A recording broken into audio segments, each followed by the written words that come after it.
안녕하십니까? 안녕하세요. 잘 지내셨어요? 네. 네. 우리 성훈 학생. 네. 오늘 컨디션 어때요? 오늘 컨디션은 조금 감기가 걸렸지만 오. 오히려 그 목소리가 더 섹시하다고. 누가요? 누가 그런 얘기를 해? 진짜 감기가 걸렸네요, 목소리가. 목이 좀 굉장히 그렇죠. 빨리 회복하기를 바랍니다. 감사합니다. 자, 오늘은 이제 우리 상훈 학생이 감기가 걸렸으니까 상훈 학생부터. 예. 야, 이거 야. 네. 우선 이제 압살롬이 사실은 이게 반역을 이제 꿈꿉니다. 예, 꾸미는데 굉장히 아주 치밀하게 꾸미죠. 처음에 압살롬이 사람들의 민심을 갖다가 획득하기 위해서 그 성문 앞에서 그 재판으로 들어오는 사람들을 다 나한테 해라. 내가 뭐 얘기를 해주겠다. 뭐 해가지고 얘기를 하면서 악수도 해주고 막 이러면서 굉장히 잘생겼으니까 마치 그때 스타였거든요. 압살롬이. 스타 같은. 그러니까 막, 우와, 야, 무슨 뭐, 야, 누가 날 이렇게 막 손도 잡아주고 막 이렇게 포옹도 해준다. 뭐 해가지고 이제 그걸 민심을 이제 얻기 시작합니다. 4년 후에 압살롬이 이제 다윗에게 얘기를 하죠. 저 잠깐 저 헤블론 좀 갔다 오겠습니다. 서운한 게 좀 있습니다. 이렇게 얘기를 했지만 사실은 그게 서운한 게 아니었고요.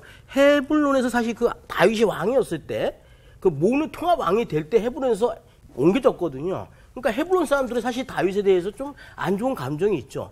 거기에 바로 압살롬이 가서 바로 그 사람들의 민심을 더 획득한 다음에 이제부터 이제 다윗에게 왕에게 이제 한번 까겠다 했는데 이런 아직 좀 모자란 것 같으니까 아히도벨을 갖다가 섭외해요. 아히도벨이 그때 당시에 굉장히 전략가면서 굉장히 많은 사람들에게 그 인기를 얻는 사람이었거든요. 근데 이 사람이 압살롬에게 넘어갔다는 소리가 들리면서 바로 그 얘기가 다윗한테 들어가면서 다윗이 이러면 안 되겠다. 도망가자.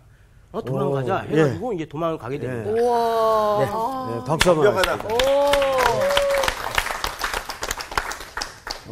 이게 복습은 이 감기 환자가 먼저 해야 됩니다.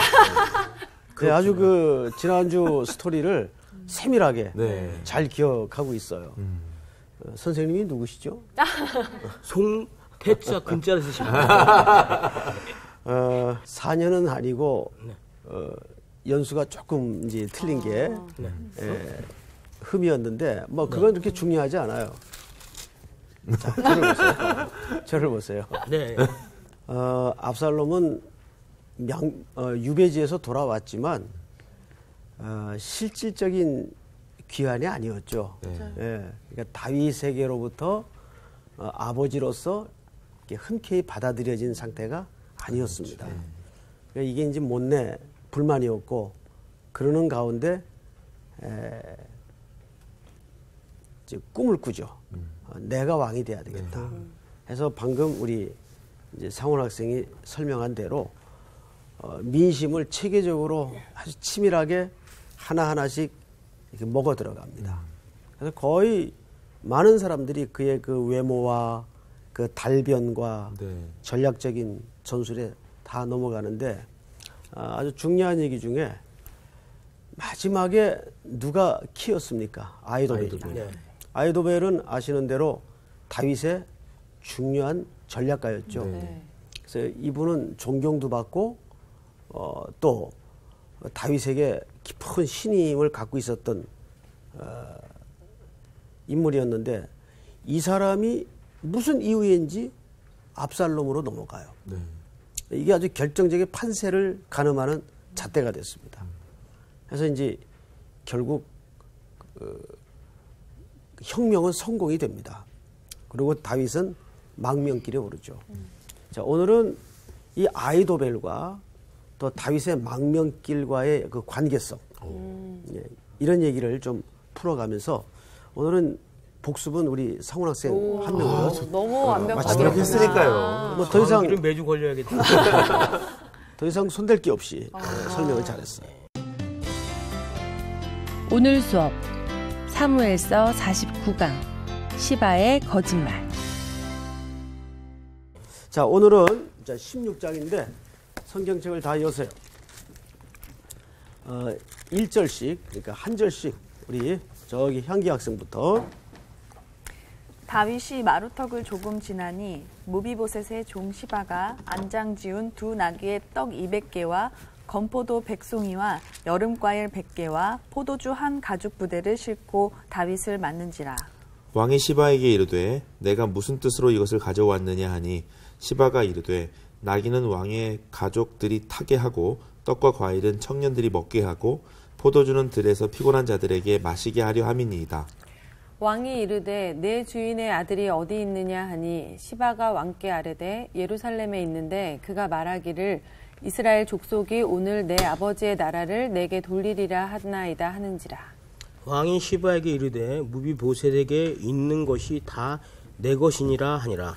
시바가 이르되 내가 절하나이다. 내 주 왕이여 내가 왕 앞에서 은혜를 잊게 하옵소서 하니라. 네.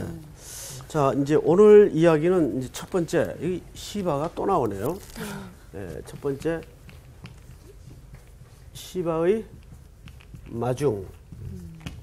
우리 지난 시간에 시바 한번 공부했죠? 네. 이걸 우리 수박으로 바꿀까요? 네. 이거 불편하셔서. 말하자면 이 발음이 좀 거시기해서. 자, 시바가 다윗의 망명길에 제일 먼저 마중을 나왔어요. 근데 뭘 이렇게 가득 갖고 나왔어요? 뭘 갖고 나왔죠? 안장 지은 두 나귀에 떡 200개, 건포도 100송이, 여름과일 100개, 포도주 한 가죽 부대를 싣고 다윗을 마중 나옵니다. 그런데 거기 보면 시바가 누구의 종이라고 돼 있나요? 무비보셋. 여러분, 이 무비보셋은 누굽니까? 그 요나단의 그렇죠. 아들. 네. 예. 아시는 대로 요나단의 아들이에요. 네. 요나단이 다윗에게 부탁했죠. 네. 어차피 사울의 나라는 끝난 것 같다. 대신 너와 나의 우정을 생각해서 내 자식들은 좀 죽이지 말고 친구로서 거두어달라. 이렇게 부탁을 합니다. 그래서 그 언약 때문에 이 무비보셋을 다윗이 거두죠. 네. 네. 그런데 이 무비보셋은 신체적으로 좀 장애를 갖고 있는 네. 다리가 사람이에요. 도망갈 때 그 전쟁통에 도망갈 때 유모가 떨어뜨려가지고 두 다리를 못 써요. 그러니까 아주 심한 장애를 이제 후에 안게 된 거죠. 그러니까 이 무비보셋이 갖는 상징성은 누구의 보호와 은혜와 도움 없이는 생존이 안 되는 사람이에요.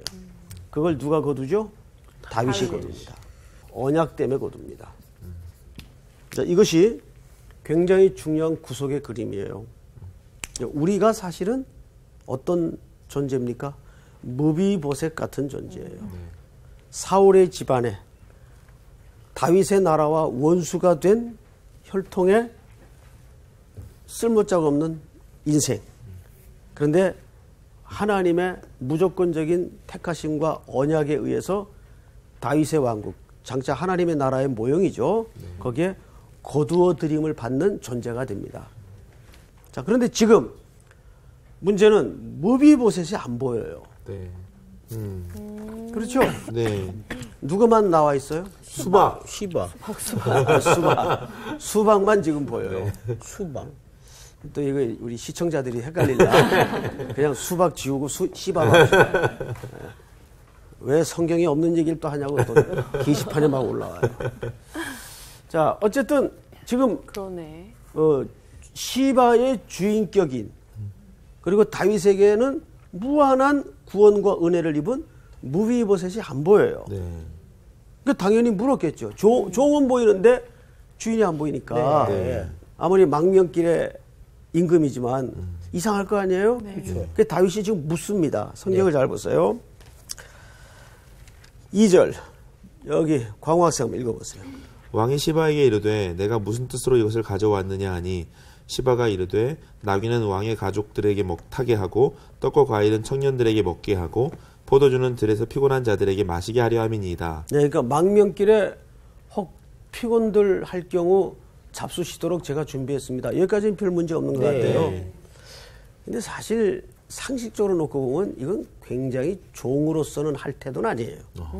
이게 너무 지나친 호해를 준비한 겁니다. 그러네요. 그러니까 호해가 지나칠 때는 뭔가 조금 생각을 해봐야 돼요. 뭔가 있어요. 갑자기 뭐 아무 이렇게 뭐 가끔 만나는 사이인데 갑자기 뭐 이따구나 선물을 갖고 와서 이거 이번 추석인데 쓰십시오. 막 이런다면 고기다. 이게 뭐지? 우리 이렇게 당연히 생각을 하잖아요. 다윗이 갖고 온 그 과일들은 좋은데 정작 보니까는 무이보셋이 안 보여. 그래서 3절에 우리 수희 학생 한번 읽어보세요. 왕이 이르되 내 주인의 아들이 어디 있느냐 하니 시바가 왕께 아뢰되 예루살렘에 있는데 그가 말하기를 이스라엘 족속이 오늘 내 아버지의 나라를 내게 돌리리라 하나이다 하는지라. 네. 그러니까 시바가 무비보셋에 대해서 한 이야기의 내용이에요. 그 내용인즉슨 이게 무슨 내용입니까? 내가 뺏겠다 뭐 이런 무비보셋이. 네. 말하자면 지금 압살롬이 다윗을 몰아내고 나라를 뒤집어가는 중이에요. 네. 다윗은 그 와중에 모든 걸 사실상 포기하고 도망가는 대혼란 속인데 네. 무비보셋이 안 보여서 물으니까 뭐라고 그랬다 그러냐면 시바가 왕께 아뢰되 예루살렘에 있는데 그러니까 누가? 무비보셋이 자기와 같이 사실은 의리상으로는 다윗의 망명길에 이게 동행을 해야 맞잖아요. 네. 그래도 자기에게 베푼 은혜가 있는데 그런데 지금 예루살렘에 있는데 그가 말하기를 이스라엘 족속이 오늘 내 아버지의 나라. 내 아버지의 나라는 누굽니까? 사울이죠. 네. 사울은 할아버지지만 네. 사실상 아버지의 나라죠. 그렇죠. 그리고 아무 피부치가 아닌 다윗이 들어앉은 거 아닙니까? 지금까지. 네. 내 아버지의 나라를 내게 돌리라 하나이다 하는지라. 그러니까 이것은 나라를 다시 찾겠다는 생각을 무비보셋이 갖고 있습니다. 이 혼란 중에 이 틈을 타서 이렇게 시바가 이야기를 한 겁니다. 근데 네. 이거는 사실입니까? 거짓입니까? 거짓일 것 같은데요. 아직은 모르겠죠. 네. 거짓일 것 같다는 표현이 정확한 대답이에요. 왜냐 거짓입니다.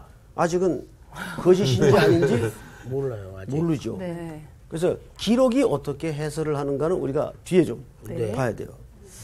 자, 그래서 우리가 결국 모든 이야기는 한 사람 얘기만 들어서는 안 돼. 맞아요. 그렇죠? 네. 예. 시바의 이야기만 들어서는 사실일 수도 있어. 네. 그런데 누구 얘기를 또 들어봐야 될까요? 무비보셋. 그렇죠. 그래서 우리가 그 사람의 이야기를 들으러 좀 카메라를 이동을 좀 했으면 좋겠어요. 자, 19장을 한번 열어보세요. 19장. 굉장히 많이 가네요. 19장. 이거 이제 우리가 나중에 자세히 공부할 겁니다. 24절을 우리 상훈 학생 한번 읽어보세요. 19장 사울의 24절. 손자 무비보셋이 내려와 왕을 맞으니 그는 왕이 떠난 날부터 평안히 돌아오는 날까지 그의 발을 맵시 내지 아니하며 그의 수염을 깎지 아니하며 옷을 빠이지 아니하였더라. 자, 이제 절 보세요. 우여곡절 끝에 파란 많은 반란의 역사는 지나고 이제 결국 압살롬의 모든 반란이 제압이 되고 다윗이 다시 황궁을 하는 겁니다. 궁으로 돌아오는 길인데 무비보셋이 거기서 기다리는 거예요. 근데 지금 무비보셋의 행색을 성경 기자가 어떻게 설명하는가를 우리 향기 학생이 한번 설명해 보세요. 저 어때요? 무비보셋의 행색이? 무비보셋이 왔는데 다윗이 올 때까지 수염도 깎지 않고요. 예. 옷도 안 빨고 예. 그냥 정말 기다리고 있었던 딱 티가 나네요. 이게 의도적인 거짓말로서 가능할까요? 아니요. 이건 불가능하죠. 그러니까 성경의 해설은 결국 누가 진실이라는 걸 확정해 줍니까? 무비보셋. 그렇죠. 그러면 시바는 거짓말을 한 거죠. 그렇죠? 네. 정말 19장까지 안 갔으면 그러니까. 그렇죠. 오해할 뻔했네요. 그러니까 우리가 모든 역사와 시간은 진상을 드러내도록 돼 있어요. 이 중요한 교훈입니다. 당장은 시간이 안 흐르니까 거짓말쟁이들이 이기는 것 같고 정답인 것처럼 세상은 막 떠들어요. 야, 어떻게 그 자식 그럴 수가 있어. 그러고 뭐 인터넷 보면서 난리가 아니야. 네. 네. 그런데 시간이 흐르고 어느 정도 역사가 흐른 다음에 그 사건의 진상이 드러나는데 이게 그게 아니네? 이럴 때가 얼마나 많아요. 네. 그래서 우리가 앞당겨 섣불리 단정하고 말하는 것은 굉장히 어리석은 태도입니다. 네. 여기 지금 앉아 계신 분들은 그래도 이제 대중적인 매체에 특히 노출이 되는 분들이니까 오해도 받고 억울한 소리 들을 때가 많죠. 네. 너무 많죠.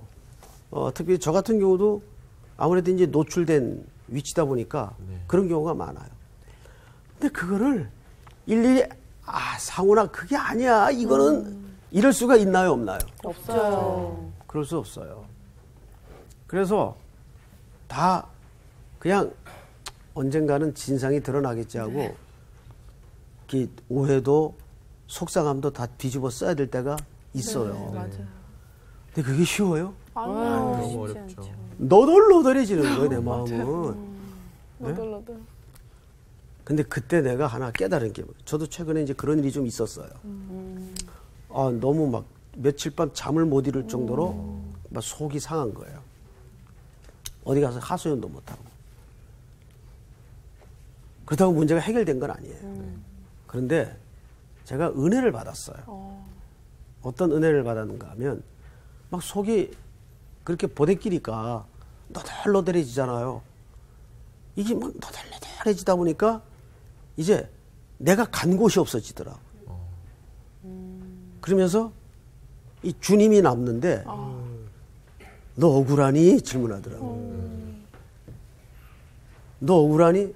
아니요. 내가 억울할 게 뭐 있어요? 기본이 사망인데. 그렇잖아요?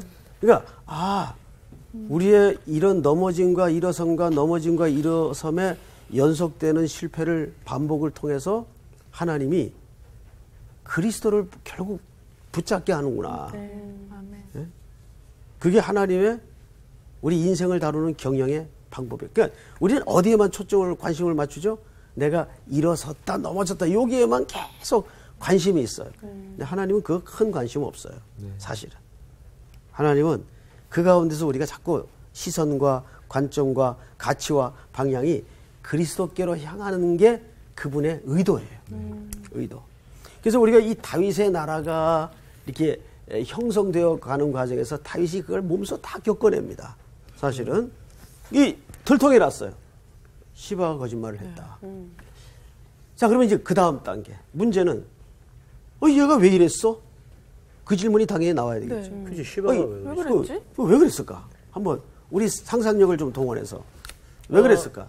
일단은 제 생각인데 시바가 너무 발음을 세게 하지 말고. 휘바가 이제 원래는 무비보셋의 주인이라기보다는 사울 왕의 주인이었기 때문에, 그러니까 종이었기 때문에 그렇죠. 아무래도 사울 왕이 그렇게 된 거에 대해서 이 무비보셋이 남겨져 있으니까 무비보셋을 통해서 약간 좀 자기 다시의 그 옛날 그 사울의 왕국을 다시 한번 내가 한번 되찾아와야겠다 이런 생각을 갖고는 있지만 일단은 그 다윗한테 그렇게 한 행동을 보니까 이 친구가 오히려 더 그 무비보셋보다 자기가 더 거기 왕국에 대한 욕심이 탐을 내는 게 아닌가. 왕국 회복에 색다르다. 대한 네. 좀 욕망이 있지 않았나. 네, 예. 생각하지 못했던. 뭐 그렇게도 생각이 가능은 합니다. 아닌가 보다. 아니요. 우리 수희 학생 한번 저도 지금 다윗이랑 압살롬이랑 가족인데 이렇게 막 분열되는 거를 보면서 아하. 그냥 이러다가 무너질 수 있다는 거를 이렇게 예견하고 무비보셋은 어차피 지금 육체적으로 조금 이렇게 왕으로서 이렇게 한 나라를 치리하기 힘들다라고 이제 판단을 하고 그 틈새를 이제 본인이 이용해서 이스라엘을 먹고 싶은 거죠 이제. 네. 너무 꿈들을 크게 갔네. 너무 컸네요. 그냥 시바가 그냥 자기가 정치적으로 살아남으려고 요리 붙었다 저리 붙었다 하는 거 아닐까요? 시바는 그래도 종입니다. 네. 종이 제가 볼 때는 그냥 되게 단순하게 생각돼서 단순하게. 재물에 욕심이 많았던 것 같아요. 그렇죠. 어. 보세요. 단순한 거. 우리 너무 나라로 갔어. 너무 나라를 먹으려고 했어. 나라가 재물이 보세요. 많거든, 나라. 그 형사들이 그 수사를 할 때 어떤 양자 간의 이해관계가 얽혀 있으면은 어떻게 거꾸로 탐문을 주로 하냐 하면 이 사람이 이 사람을 죽였어. 그러면 이 사람이 이 사람을 죽였을 때 제일 이 사람이 죽었을 때 제일 이득이 되는 사람이 누굴까? 여기서부터 거꾸로 올라와요. 네네. 그럼 보세요. 무비보셋이 없어졌을 경우 지금 이 시바는 무비보셋을 굉장히 음해하는 거거든요. 네. 막 거짓말이 탄로가 났으니까. 그러면 이 무비보셋이 없어졌을 때 제일 이득이 되는 사람이 누굴까요? 자기죠. 시바. 시바죠. 근데 어떤 이득이 될까요? 그렇죠. 사울에 갖고 있던 그걸 다 줄 거라고 생각해요. 사울의 모든 재물을 지금 다윗이 누구에게 아까 줬다고요? 무비보셋. 무비보셋에게 줬습니다.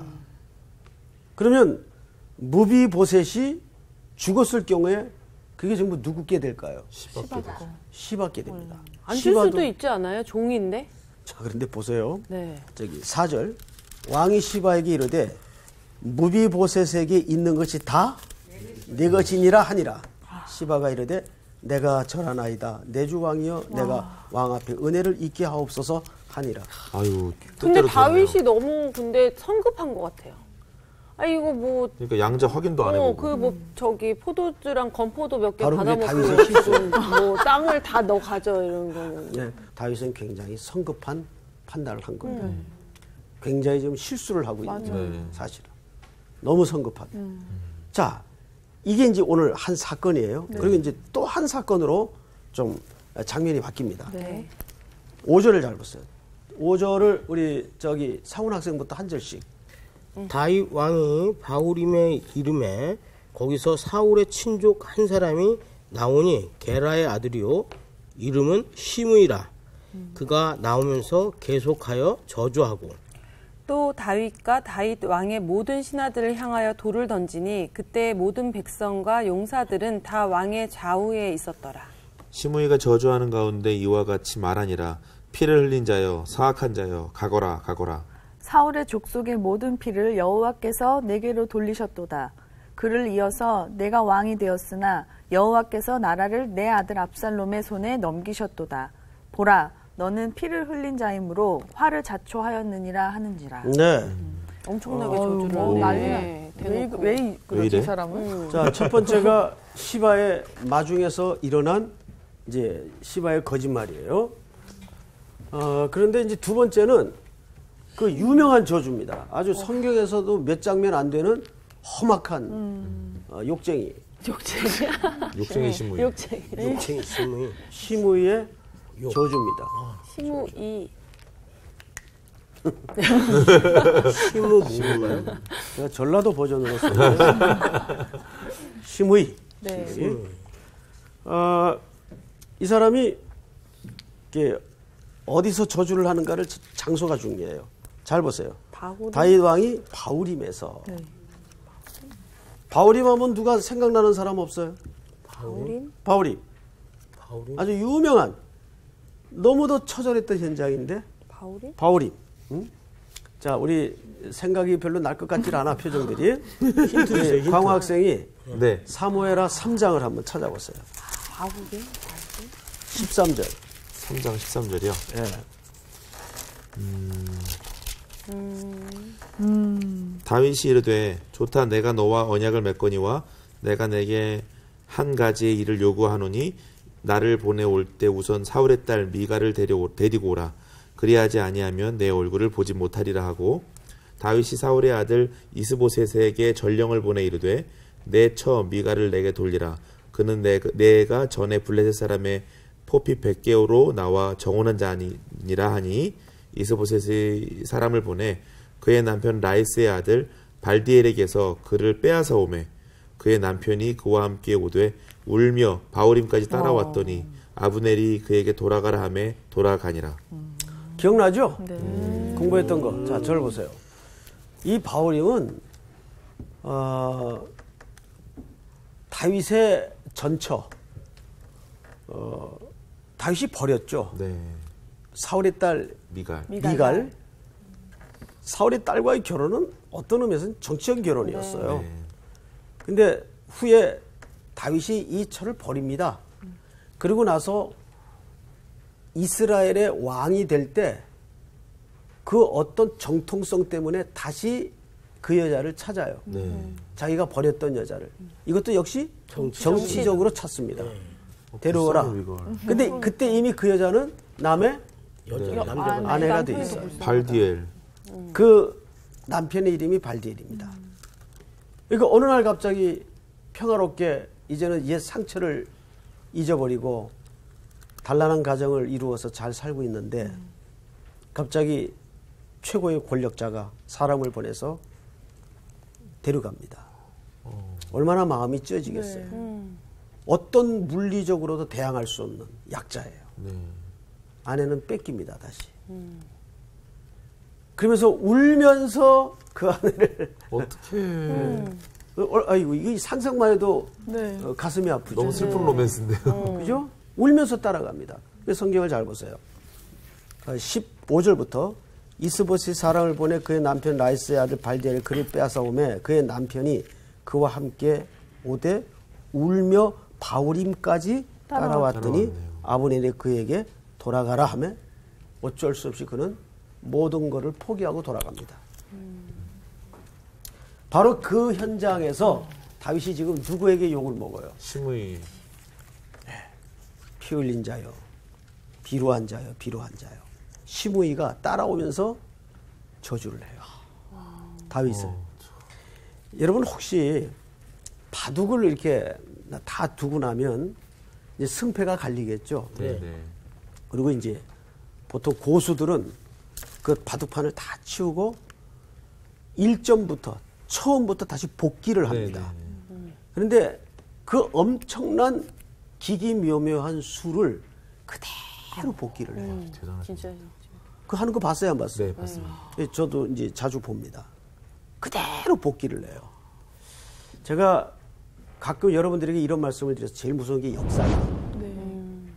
지금 오늘 장면은 사실 하나님께서 다윗에게 내가 저질렀던 역사의 뼈아픈 실수가 후에 어떤 내용을 담고 있는가를 바둑판을 복귀하듯이 그대로 보여주는 겁니다. 권력의 정점에서 힘 있을 때 휘두르고 치고 나갈 때는 그게 얼마나 그 상대에게는 가슴 아픈 일이었는지 우린 모를 때가 있어요. 모를 때가. 근데 돌아보면 내가 그 일을 겪을 때, 기가 막혔겠구나. 그래서 항상 제일 중요한 그 인생을 만들어가는 여러 가지 초점이 있겠지만 다른 사람의 입장에 서서 생각하는 태도예요. 특별히 지도자들이 이 부분이 굉장히 약합니다. 그래서 어떤 목적이 세워진 그 목적에 모든 조직과 개개인을 밀어붙이죠. 이게 굉장히 위험한 짓이에요. 교회 공동체 안에서 소위 사명과 비전이라는 이름으로 이런 무도한 일들이 벌어질 때가 있어요. 근데 우리 한국 교인들이 착하거든요. 그러니까 또 따라가요. 아무 소리도 안 하고. 뭐 좀 따졌다간 무엄하도다. 또는 믿음이 없다. 뭐 이렇게 그냥 무시해버리니까. 그래서 이런 거를 우리가 이제 이렇게 공부를 하면서 배우기만 하지 말고 내 마음에 이렇게 묵상으로 이게 삶 속에 육화시켜야 돼요. 이것이 실현되도록. 자, 이렇게 해서 오늘 본문으로 한번 다시 돌아가서 보십시다. 시므이가 그렇게 이제 험한 저주를 퍼붓습니다. 근데 이때 다윗의 태도를 잘 보세요. 7절. 시므이가 저주하는 가운데 이와 같이 말하니라. 피를 흘린 자여 사악한 자여 가거라 가거라. 사울의 족속의 모든 피를 여호와께서 내게로 돌리셨도다. 그리고 9절을 사원 학생이 한번 읽어보세요. 수루아의 아들 아비새가 왕께 여짜오되 이 죽은 개가 어찌 내 주 왕을 저주하리이까. 청하건대 내가 건너가서 그의 머리를 베게 하소서 하니. 자, 이게 베드로 같은 사람이에요. 화가 났어요. 그러니까 이제 아무리 지금 도망길에 있지만 왕 안에 실질적으로 아직은 어? 다윗이. 그렇죠. 근데 아무리 지금 왕 처지가 저렇게 됐다고 대놓고 욕을 하고 말이야. 혼나야지. 이런 입에 담을 수 없는 욕을 갖다가 할 수가 있는가. 그래서 아비새가 열받았죠. 왜? 칼을 뽑아서 이걸 싹쓸이 할까요? 이렇게 된 거예요. 목을 베겠습니다. 그러자 다윗이 이런 이제 고백을 합니다. 10절 우리 저희 수학생. 왕이 이르되 수루야의 아들들아 내가 너희와 무슨 상관이 있느냐. 그가 저주하는 것은 여호와께서 그에게 다윗을 저주하라 하심이니 내가 어찌 그리하였느냐 할 자가 누구겠느냐 하고. 네. 다윗이 태도가 지금 어때요? 네. 받아들입니다. 네. 그가 이제 아는 거죠. 자기가 방금 제가 여러분들에게 설명했던 자기의 지난 시간들의 그 초점 없이 치고 달렸던 맹목적이고 권력지향적이었던 그런 자기의 행위를 내가 되갚음을 당하고 있구나. 그거 아는 거죠. 이게 참 무서운 네. 현장입니다. 많이 아팠을 것 같아요, 마음이. 그럼요. 근데 사람은 그래야 바뀌어요. 맞아요. 사실은. 어쩔 수가 없어요. 근데 사람이 그런 상황에서도 막 변명하는 사람 있잖아. 나는 그럴 수밖에 없었어. 이런 사람 있는데 이거를 받아들이는 다윗의 태도도 참 좋은 것 같아요. 귀한 거죠. 네. 예. 그러니까 이것은 하나님이 그를 만들어 가시는 경영이죠. 그래서 그 속에서 그리스도를 보게 하고 하나님의 나라를 들추어내는 겁니다. 자, 이렇게 해서 이제 다윗은 숙명적으로 그것을 받아들입니다. 11절을 한번 다 같이 읽어볼까요? 시작. 또 다윗이 아비새와 모든 신하들에게 이르되 내 몸에서 난 아들도 내 생명을 해하려 하거든 하물며 이 베냐민 사람이랴. 여호와께서 그에게 명령하신 것이니 그가 저주하게 버려두라. 네. 멋있다. 다 받아들이는. 참 이렇게 하나님의 그 험한 경영까지 받아들일 수 있을 정도면 그가 지금 많이 내려간 거죠. 많이 낮아진 겁니다. 제가 언젠가 그 앤드류 머레이의 겸손의 정의에 대해서 설명드린 적이 있죠. 내게 일어난 일에 대해서 이상하게 생각하지 않는 태도. 쉬울까요? 다 이상하죠. 너무 어려울 것 같아요. 좋은 일은 당연히. 그런데 뭐 예를 들어서 정말 피하고 싶은 일들이 맞닥뜨려졌을 때 우리는 항상 why? 왜 하필 납니까? 이런 질문이 늘 있죠. 네. 근데 이제 그걸 넘어서서 다윗은 지금 자기에게 일어난 일에 대해서 이것이 하나님이 경영하시는 손길로 받아들인 겁니다. 이렇게 되기까지는 참 많은 곡절이 지금 지나간 거예요. 네. 근데 사람이 높은 자리에서 절대 이 생각 못 해요. 그러니까. 그렇죠. 어쩔 수가 없어요. 자, 이제 마지막 장면으로 넘어갑니다. 네. 15절. 15절을 저 향기 학생이 쭉 좀 옆에 한 절씩 좀 읽었어요. 압살롬과 모든 이스라엘 백성들이 예루살렘에 이르고 아이도벨도 그와 함께 이른지라.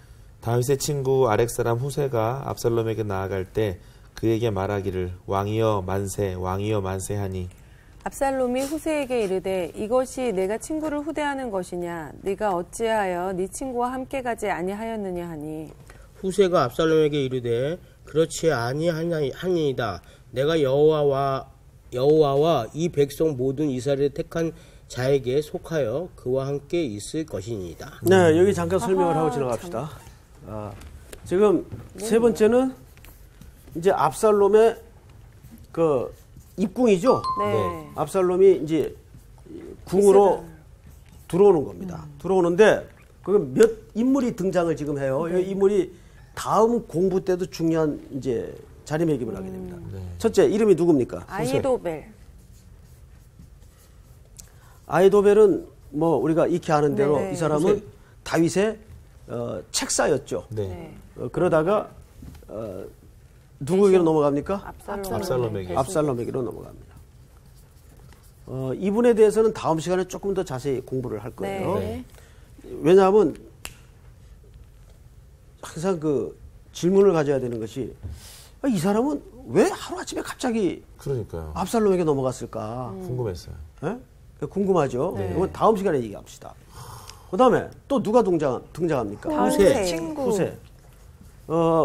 압살롬이 이제 왕으로서 궁에 들어오니까 제일 먼저 그 찬양을 했던 인물이 누구예요? 후세예요. 근데 이 후세가 누구의 친구냐면 아유, 정말. 누구의 친구냐면 다윗의 친구예요. 이름도 후지네. 죄송해요. 그런데 흥분했네요. 네. 항상 아까 제가 이런 말씀을 드렸어요. 끝까지 그림을 보고 얘기하자. 이유가 있을 것이다. 후세가 더 뭐가 좋은 있어, 사람이군요. 있어. 함부로 막 찍지 말고. 함부로 얘기하지 마. 뒤에서 다시 후세를 반전이군요. 후세는 다윗의 친구로서 다윗의 망명길에 제일 먼저 따라 나섰던 사람이에요. 근데 다윗이 돌려보냅니다. 당신은 나를 따라오지 말고 궁으로 들어가 기다리십시오. 언젠가 자기가 돌아갈 것을 생각하고 사실상 후세는 궁궐 안에 심어둔 신복이에요. 첩자네요. 스파이. 그러니까 쉽게 얘기하면 이중첩자죠. 그래서 압살롬에게 붙은 것처럼 지금 위장을 하고 있는 거예요. 위장 제대로 했네. 이 성경을 이런 식으로 보면 너무너무 흥미진진하죠. 네, 재밌어요. 실수죠. 위장 전향을 한 사람이에요. 후세는. 그러니까 지금 압살롬이 내가 이거 친구에게 할 짓이냐. 이거 친구 자기 아버지 얘기하는 거거든요. 이렇게 해서 어쨌든 압살롬은 입궁을 하게 되는데 성경을 잘 보세요. 18절 후세가 압살롬에게 이제 대답하죠. 그렇지 아니하니이다. 내가 여호와와 이 백성 모든 이스라엘의 택한 자에게 속하여 그와 함께 있을 것이니라. 또 내가 이제 누구를 섬기리까? 그의 아들이 아니니까.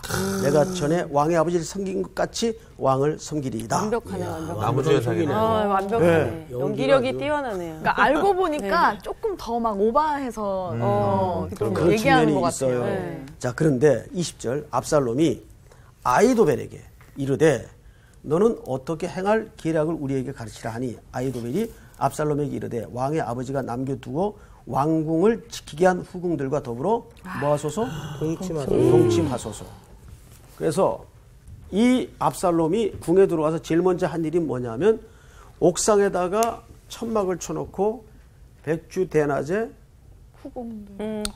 백성들이 보는 앞에서 아버지의 후궁을 범하는 행위를 합니다.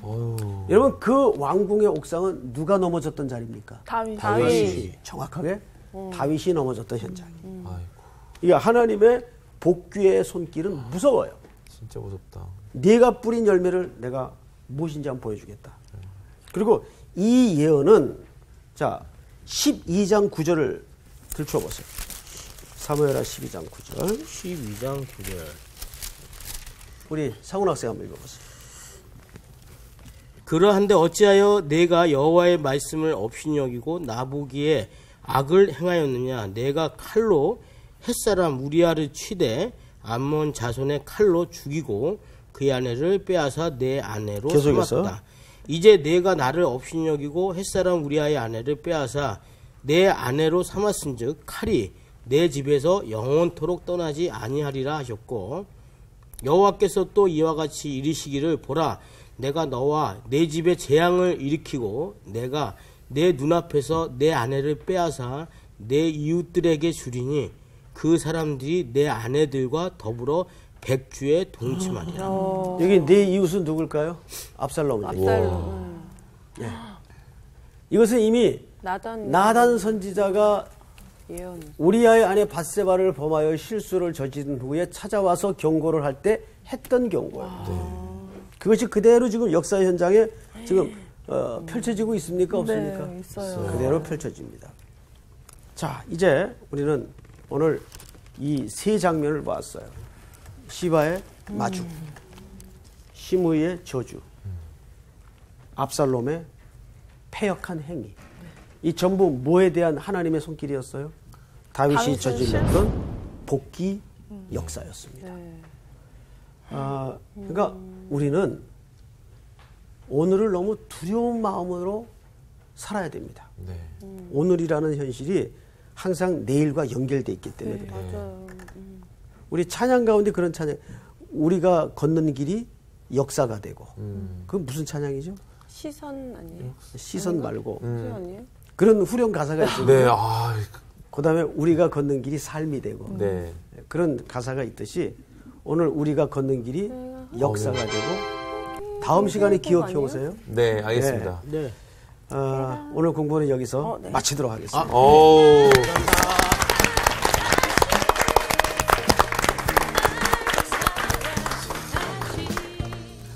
진짜 잘 살아야 돼. 그죠? 그러니까 이게 뭐 만나는 사람을 대하는 거나 이 모든 것에 참 하나님의 마음을 구하는 게 진짜 중요한 거예요. 아니, 나는 그냥 생각해 보건데 나중에라도 만약에 압살롬이 다윗하고 만났을 때 다윗이 네 어떻게 나한테 이렇게 행동할 수 있냐? 압살롬이 당신 때문에 내가 이렇게 된 게 아니냐? 당신이 하는 행동을 봐라. 내가 보고 자란 게 그런 건데 이렇게 할까봐 난 굉장히 제 딸이 저를 보고 또 내가 그 얘기군요. 그러니까 내가 잘해야 될 것 같다는 생각이 들어요. 그 말은 동의해요. 잘 우리가 서야 자손들에게 좋은 걸 남길 거예요. 그렇죠. 그래야 이제 멋진 또 역사가 이루어져 가요. 맞아요. 네. 그 역사에 잘 삽시다. 네.